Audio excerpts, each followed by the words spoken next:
किया, परिवार के साथ में रहकर जो भगवत नाम किया वही मूल हो जाता। वो एक बार भी अगर मुख से निकले तो जीवन सार्थक, एक बार भी निकला मूलता से। और तेरे ही भरोसे बाबा, तेरे ही भरोसे हवा बीच उड़ती जावा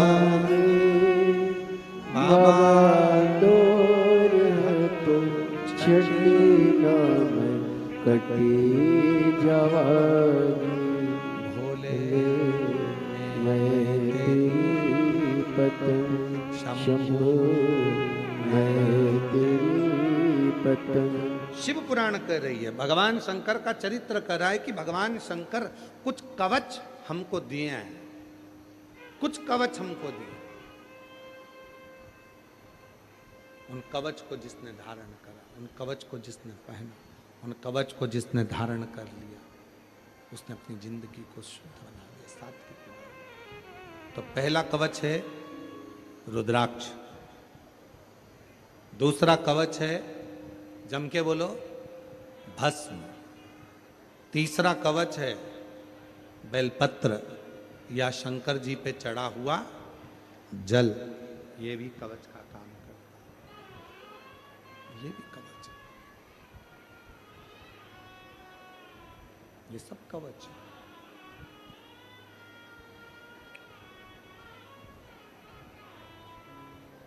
तो कई लोग कह देते हैं गुरुजी रुद्राक्ष हम पहनेंगे तो कोई दोष तो नहीं लगेगा। पहले तो एक बात अपने चित्त में उतारिए, जितने भी सिद्धेश्वर शिव महापुराण की कथा को यवतमाल जिले के आरणी में श्रवण करने के लिए आए हैं और कथा के मंडप में बैठे हैं, या टीवी पर या आस्था चैनल पर या सोशल मीडिया पर इस कथा को सुन रहे हो, तो पहले सिद्धेश्वर शिव महापुराण की कथा सुनने से पहले अपने अंदर से एक बात निकाल दो, डर। जहां डर होता है वहां भगवान नहीं होता, और जहां भगवान होता है वहां डर नहीं होता। दो चीजें हैं, अपने भीतर से एक चीज निकालना है तुमको इस सिद्धेश्वर शिव पुराण के प्रथम दिन, अपने भीतर का डर। डर कौन सा? मैं मंदिर में गई, पूजन में ये कमी रह गई, भगवान मुझे पाप देंगे, भगवान मुझे कष्ट देंगे, मुझे दुख देंगे, मेरी पूजन में ये कमी रह गई। मतलब तुम्हारे अंदर डर है कि पूजन में एक कमी रह गई है, भगवान मुझे पाप देंगे। अगर तुम्हारे भीतर ये डर है तो भगवान तुम्हारी पूजन को कभी स्वीकार नहीं करता, याद रखो। भगवान वहां आता ही नहीं, भगवान वहां पहुंचता ही नहीं। जिस दिन तुमने अपनी बुद्धि से ये निकाल दिया, जिस दिन तुमने अपने विचारों से निकाल दिया कि नहीं मैंने पूजन करी है, हो सकता है बेलपत्र मैंने गलत तरीके से चढ़ा दी, हो सकता है कि मैंने दुर्वा गलत तरीके से चढ़ा दी, हो सकता है चावल मुझे ऐसे चढ़ाना था, हो सकता है जल मुझे ऐसे चढ़ाना था, हो सकता है कि मुझे पूजन ऐसी करना थी, और पूजन में अगर कोई गलती भी हो गई तो डरने की बात नहीं। हमारे बाप की पूजन करिए, हमारे पिता की पूजन करिए, हमारे बाबुल की पूजन। मेहमान घर में आएगा तो तुमको थाली लगाना पड़ेगी, चौरंग लगाना पड़ेगा, चौरंग के साथ में रंगोली डालना पड़ेगी। मेहमान आएगा, अब देख लो, अपने घर के पिता को, अपने घर के बाप को भोजन कराना और मेहमान को भोजन कराना, दोनों में कितना अंतर, जरा ध्यान देखना। मेहमान आया, चौरंग लगाया, रंगोली डाली, रंगोली डालकर सुंदर फूलों की रंगोली डाली, आसन लगाया, आसन लगाकर पानी भर कर दिया, पानी भरकर पापड़ ला कर दिया, सलाद ला कर दिया, अचार ला कर दिया, 4-5 तरह की चटनी ला कर दे दी, और थाली लगाई, इतने अच्छे से लगाई कि चावल को भी कटोरी में रखकर डिजाइन के साथ थाली में जमाया, चावल को भी, सीरा हलवा, उस सीरे को भी कटोरी में अच्छे से दबा के सीरे को, हलवे को, रवा का हलवा, आटा का हलवा, बादाम का हलवा, सीरे का, उसको भी थाली में ऐसे जमा के कटोरी को निकाला डिजाइन में। अचार भी डिजाइन में छोटी कटोरी में, नमक भी छोटी कटोरी में, बड़ी कटोरी में खीर, चम्मच को भी 4 बार पोंछ के रखी। क्यों? मेहमान आए हैं, गलती नहीं होना चाहिए। मेहमान आए, गलती होगी तो मेहमान क्या कहेंगे, जाकर 10 जगह पर बात करेंगे और ना जाने कितने सारे शब्द सुनाएंगे, ना जाने कितना अपशब्द कहेंगे, ना जाने कितना ताना देंगे। और मेहमान को तुमने खाना खिलाया बड़े प्रेम से, अच्छा कालीन, आसन, ये वो सब लगाकर, मिर्ची का ठेसा, पूरन पोली, आमठी, और क्या होता है, हाँ जो भी तुम सब बना बनू के बढ़िया जमा के खिलाया। और मेहमान जिम कर चले गए और अब पापा जिम में बैठे, भाऊ आए, आई भोजन करने के लिए, तो तुमने रंगोली डाली, जम के बोलो, आसन, चौरंग, बोलते जाओ बोलते जाओ, चावल कटोरी में जमा के, बोलो बोलो, नहीं, सीरा कटोरी में जमा के, बोलो बोलो, कुछ नहीं। कटोरी भी बे डिजाइन की, एक बड़ी कटोरी, एक छोटी कटोरी, एक ये वाली कटोरी, एक वो वाली कटोरी, 4-5 तरह की कटोरी, गिलास भी बे डिजाइन का, थाली भी बे डिजाइन की, और ले जाकर भाऊ को, पिताजी को, बाबूजी को, पापा को, पापा, भाऊजी, भाऊ, भोजन, आई भोजन।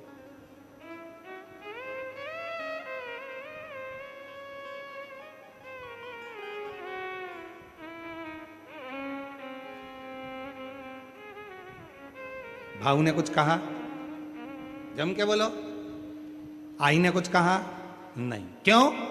क्योंकि वो जानती है ये मेरा बच्चा है, वो जानती है ये मेरी बहू है, वो जानती है ये मेरी बेटी है। और मुझे अगर भोजन ला कर दिया है तो उसने भाव से ला कर दिया है, दिखावे से नहीं। दिखावे की जरूरत दूसरे को पड़ती है, मेरे महादेव को, मेरे शंकर भगवान को दिखावा नहीं चाहिए। नहीं साहब, तुम्हारे भीतर डर है, अगर मैंने ये वाला पूजन ऐसा नहीं करा तो डर है कि ऐसा ना हो जाए, मैंने ये व्रत ऐसे कर दिया तो डर है ऐसा ना हो जाए, मैं अगर ऐसा कर गई तो ऐसा हो जाएगा, डर है। और जहां डर है वहां मेरा शिव नहीं है।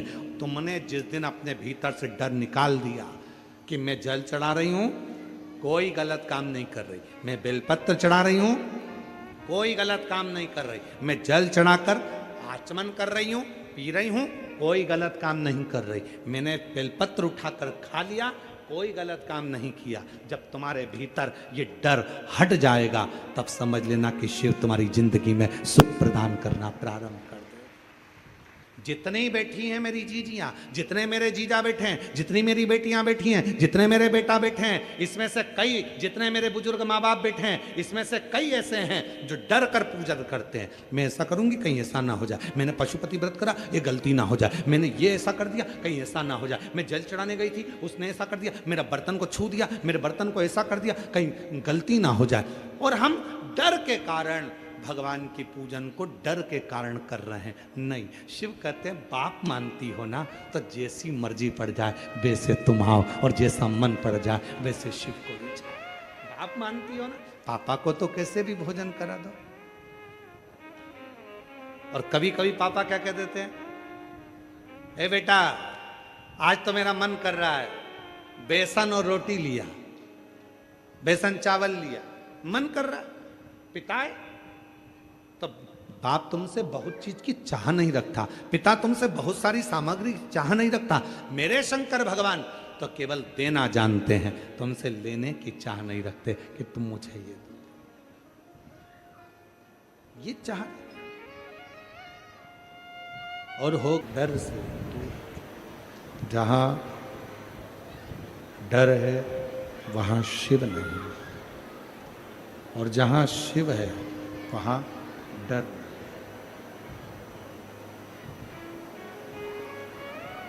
हे बाबू,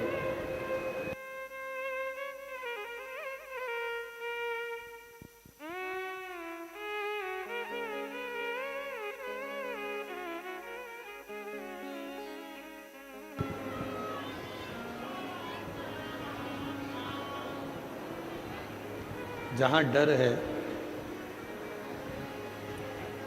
वहां शिव नहीं। पूजन में, पाठ में, अर्चना में, भक्ति में डर का काम नहीं होना चाहिए, डर का क्रम नहीं होना चाहिए। कभी कोई अनुष्ठान कर रहा है, कभी कोई पूजन कर रहा है, कभी किसी अनुष्ठान में बैठे हैं, पूजन अर्चन में बैठे हैं, भक्ति में बैठे हैं, स्मरण में बैठे हैं, मंत्र जाप में बैठे हैं, नाम जाप में बैठे हैं।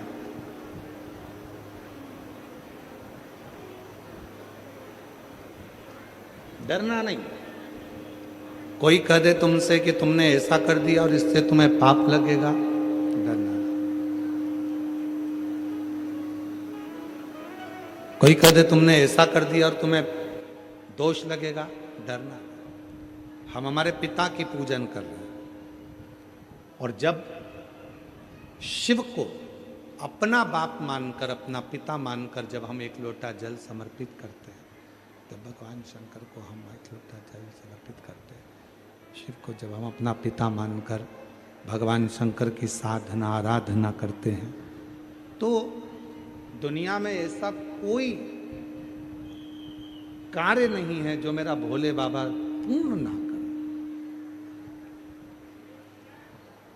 एक कवच अपने भीतर हो। एक बहन ने एक पत्र लिखा है, अच्छा है, देखिए।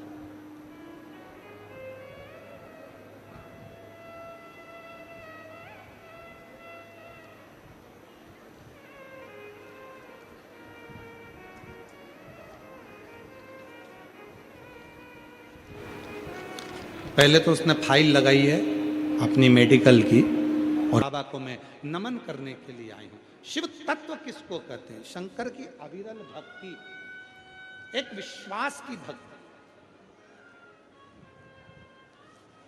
ये सारे कवच है, सारे कवच। भस्म कवच है, रुद्राक्ष कवच है। शिवजी पे चढ़ा हुआ जल जब हम आचमन करते हैं, और हम आप लोगों से निवेदन करेंगे, किसी का कहना मत मानो, आप तो सीहोर वाले महाराज का भी कहना मत मानो। गीता प्रेस गोरखपुर की शिव पुराण लेकर आओ और उसको बैठकर पढ़ना प्रारंभ करो। उसमें आपको मिलेगा विद्धेश्वर संहिता में कि शंकर भगवान पर चढ़ाया हुआ जल जब हम पीते हैं तो अपने 3 पाप, कायिक, वाचिक और मानसिक 3 पाप हमारे समाप्त हो जाते हैं। वो कवच का काम करते हैं, वो जल।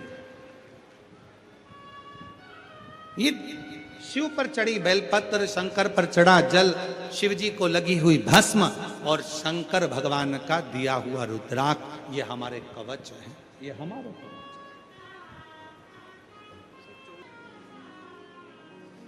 शिव तत्व किसको कहते हैं? शिव की अविरल भक्ति। ये वो कवच हैं जिन कवच को हम धारण करते हैं। कोई कितना भी कहे कि शंकर पर चढ़ा जल मत पियो, तुम शिव जी पे जल चढ़ाओ, मेरी मेरा शिव, मेरा उघड़, मेरा शंभु, मेरा त्रिकालदर्शी, मेरा कैलाश, मेरा अविनाशी, ये मेरा शिव। साधना करो।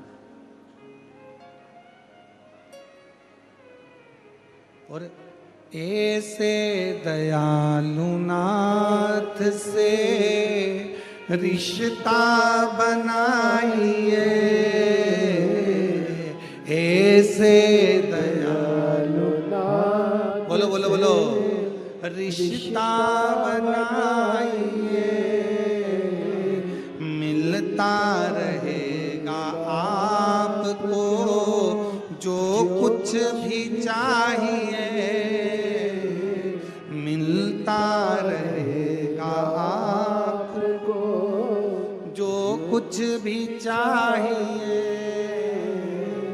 ऐसा करिश्मा होगा जो हुआ कभी नहीं, ऐसा करिश्मा होगा जो हुआ कभी नहीं, मांगा है भोलेनाथ से वरदान एक, मांगा है भो